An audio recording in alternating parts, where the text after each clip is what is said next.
Hello friends, मेरा नाम प्रभास कुमार है। मैं रेलवे में as a senior section engineer electrical posted हूँ। दोस्तों, आज की इस वीडियो में हम लोग देखेंगे कि रेलवे में ट्रांसफ़र कैसे होता है।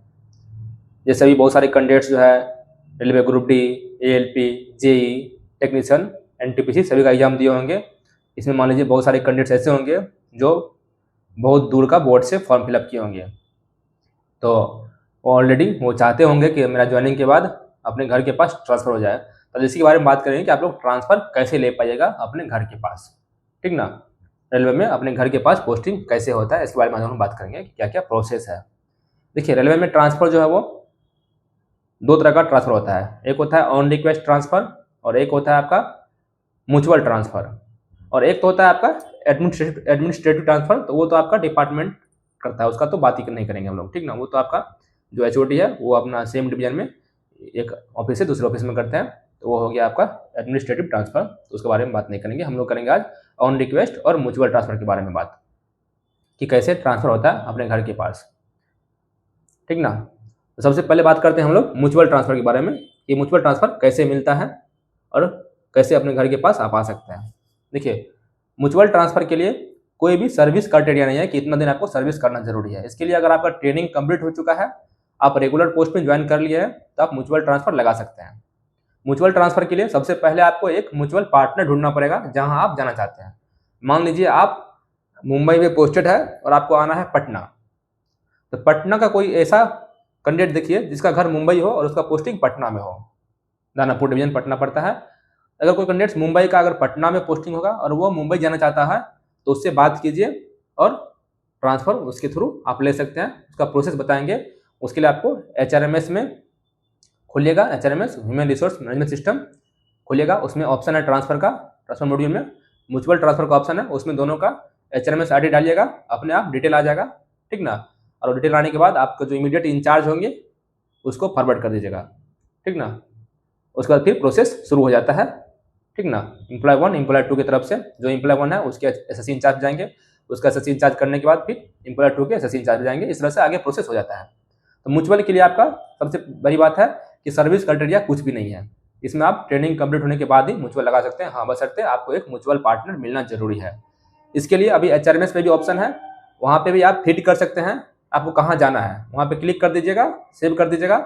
अगर कोई कैंडिडेट्स खोजेंगे तो उसको सर्च, वो वहाँ पे सर्च का ऑप्शन है, सर्च करेंगे तो उसमें लिस्ट में आ जाएंगे। अगर आपका नाम होगा तो आपको कॉल कर देंगे, या फिर आप भी सर्च कर सकते हैं एचआरएमएस में, ठीक ना। तो म्यूचुअल तो आसान है। आप कहीं भी किसी भी जोन से जोन में ट्रांसफर ले सकते हैं, मतलब इंटर रेलवे या फिर इंटर डिवीजन कहीं भी जा सकते हैं म्यूचुअल बेसिस पे। इसे कोई सर्विस क्राइटेरिया नहीं है, ठीक ना। तो म्यूचुअल आराम से हो जाता है, 2 से 3 महीने के अंदर आपका म्यूचुअल ट्रांसफर कंप्लीट हो जाता है, ठीक ना। अब बात करेंगे हम ऑन रिक्वेस्ट ट्रांसफर के बारे में। देखिए, मेन जो मुद्दा है ये ऑन रिक्वेस्ट का है। ऑन रिक्वेस्ट में क्या होता है, आपका वन वे ट्रांसफर है। ये जो ट्रांसफर है ये वन वे है, मतलब अगर मान लीजिए आपका मुंबई में पोस्टिंग है और मुंबई से आप आना चाह रहे हैं पटना, तो आपको सिर्फ और सिर्फ मुंबई से आपको छोड़ना पड़ेगा। पटना से आप, पटना का जो कोई कैंडिडेट वहाँ जाने वाला नहीं है, मतलब आपका जो ट्रांसफर है वन वे ट्रांसफर है। इसमें क्या होता है, थोड़ा सा दिक्कत ये होता है कि जहाँ आप पोस्टिंग जहाँ आपका है वहाँ पे सीट वैकेंट हो जाएगा। इस केस में क्या होता है, आप डिपेंड करता है आपके एचओडी पे, आपके जो हेड ऑफ डिपार्टमेंट है वो आपको छोड़ना चाह रहे हैं या नहीं, वहाँ पे सीट खाली है या नहीं। और वहाँ पे सीट जो जितना है, और ऐसा नहीं है कि आपको छोड़ने के बाद उसका वर्क हैम्पर हो जाएगा। अगर वर्क हैम्पर नहीं है तो ट्रांसफ़र हो जाता है, और होता भी है, बहुत आदमी का ट्रांसफ़र होता भी है। तो इसके लिए क्या करना पड़ता है, ऑन रिक्वेस्ट ट्रांसफ़र के लिए अगर आप जोनल ट्रांसफ़र ले रहे हैं, ठीक ना, इंटर रेलवे ट्रांसफ़र ले रहे हैं, जैसे मान लीजिए आप मुंबई वेस्टर्न रेलवे से ईस्टर्न रेलवे कोलकाता, या फिर east central railway Patna Hajipur zone जो है उसमें किसी डिवीजन में आना चाहते हैं, आप मान लीजिए जोन ट्रांसफर करना चाहते हैं, तो इसके लिए मिनिमम सर्विस जो है वो 5 ईयर है। मतलब 5 ईयर के बाद आप ऑन जो है ऑन रिक्वेस्ट ट्रांसफर लगा सकते हैं। लेकिन अगर कोई कैंडिडेट्स मान लीजिए सेम जोन में सिर्फ डिवीजन ट्रांसफर करना चाह रहे हैं, जैसे मान लीजिए ईस्टर्न रेलवे में 4 डिवीजन है, तो मान लीजिए कोई हावड़ा से जाना चाह रहे हैं आसनसोल, तो इसके लिए कोई भी सर्विस 5 ईयर का जरूरत नहीं है। आपका ट्रेनिंग कंप्लीट होता है, आप लगा सकते हैं, ठीक ना। और इस केस में ऑन रिक्वेस्ट में एक दो कैंडिडेट्स और हैं जिसका भी कोई सर्विस क्राइटेरिया नहीं है, ट्रेनिंग के बाद लगा सकते हैं। एक है आपका ये विकलांग, अगर आप हैं तो आपके लिए भी सर्विस 5 ईयर जरूरी नहीं है, आप भी ऑन रिक्वेस्ट ट्रांसफर ट्रेनिंग के जस्ट बाद कहीं भी इंटर रेलवे भी लगा सकते हैं। और दूसरा है स्पाउस ग्राउंड, अगर आपके पास स्पाउस ग्राउंड है, आपकी वाइफ है या फिर हस्बैंड आपके वर्किंग है, तो आपके लिए भी 5 ईयर का सर्विस क्राइटेरिया जरूरत नहीं है, ठीक ना। तो ये 2 तरह का ट्रांसफर होता है रेलवे में जनरली, ऑन रिक्वेस्ट और म्यूचुअल। ऑन रिक्वेस्ट में हो गया 2-3 टाइप्स, एक हो गया आपका स्पाउस ग्रांट और एक हो गया पीडब्ल्यूबीडी कैटेगरी के लिए, विकलांगता के लिए, ठीक ना।